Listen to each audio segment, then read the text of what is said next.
मेरे संसदीय क्षेत्र में वोट चोरी नहीं हुई, वोट चोरी तो हुई, लेकिन वोट चोरी होने के साथ साथ कांग्रेस पार्टी के सीडब्ल्यूसी मेंबर को भी चोरी किया, उम्मीदवार भी चोरी हुआ, मेरा फेस चोरी हुआ और मेरी पार्टी का जो सिंबल था वो भी चोरी हुआ और 1,20,000 वोट लेके फिर भी बांसवाड़ा की जनता ने लोकतांत्रिक तरीके से धमाकेदार आपका सुझाव मारा। और कोरोना काल में जिस तरह से प्रभाव पड़ा था, इसी तरह इस SIR की वजह से शिक्षा पे प्रभाव पड़ा। चुनाव आयोग संबंधित और जनगणना संबंधित हमें अलग से कार्मिक का पद क्रिएट कर देना चाहिए ताकि हमारे शिक्षण व्यवस्था बर्बाद नहीं हो।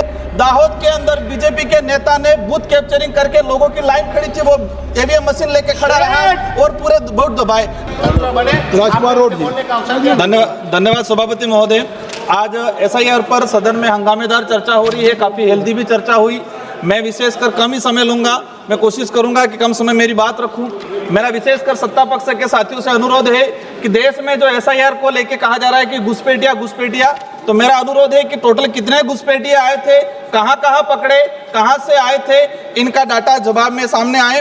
माननीय सभापति महोदय, चुनाव में किस तरह से धांधली होती है मैं बताना चाहूंगा। मेरे संसदीय क्षेत्र बांसवाड़ा के अंदर मेरे सेम नाम से 2 राजकुमार खड़े किए, मेरा सेम फेस उन नॉमिनेशन के अंदर उन्होंने एडिट करके लगाया और मेरी पार्टी का सेम सिंबल लगाया और 1,20,000 वोट मेरे नाम से लेके वो राजकुमार आज तक मैं ढूंढ रहा हूं, मुझे नहीं मिले। माननीय सभापति महोदय, मेरे संसदीय क्षेत्र में वोट चोरी नहीं हुई, वोट चोरी तो हुई, लेकिन वोट चोरी होने के साथ साथ कांग्रेस पार्टी के CWC मेंबर को भी चोरी किया, उम्मीदवार भी चोरी हुआ, मेरा फेस चोरी हुआ और मेरी पार्टी का जो सिंबल था वो भी चोरी हुआ और 1,20,000 वोट लेके फिर भी बांसवाड़ा की जनता ने लोकतांत्रिक तरीके से धमाकेदार आपका सुझाव मारा और 2,48,000 वोटों से जिताया। आपका सुझाव क्या है? माननीय सभापति महोदय, मैं कहना चाहूंगा कि जिस तरह से लोकतंत्र की हत्या की जा रही है, दाहोद के अंदर बीजेपी के नेता ने बूथ कैप्चरिंग करके लोगों की लाइन खड़ी थी, वो EVM मशीन लेके खड़ा रहा और पूरे वोट दबाए। मेरे संसदीय क्षेत्र में 84 उपचुनाव, सोलंबर उपचुनाव में धांधली की।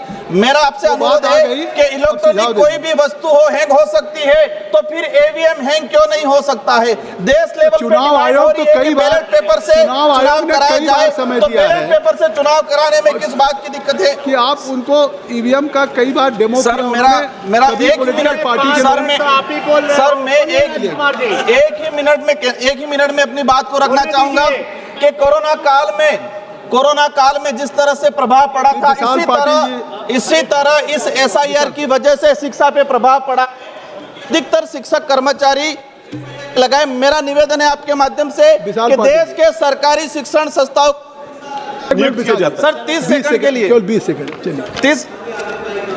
सर मेरा सुझाव है कि देश के सरकारी शिक्षण संस्थाओं को जिंदा रखना है तो चुनाव आयोग संबंधित और जनगणना संबंधित हमें अलग से कार्मिक का पद क्रिएट कर देना चाहिए ताकि हमारे शिक्षण व्यवस्था बर्बाद नहीं हो। और हम चाहेंगे कि जवाब में आए कि कितने इस अवसर के लिए धन्यवाद सभापति महोदय।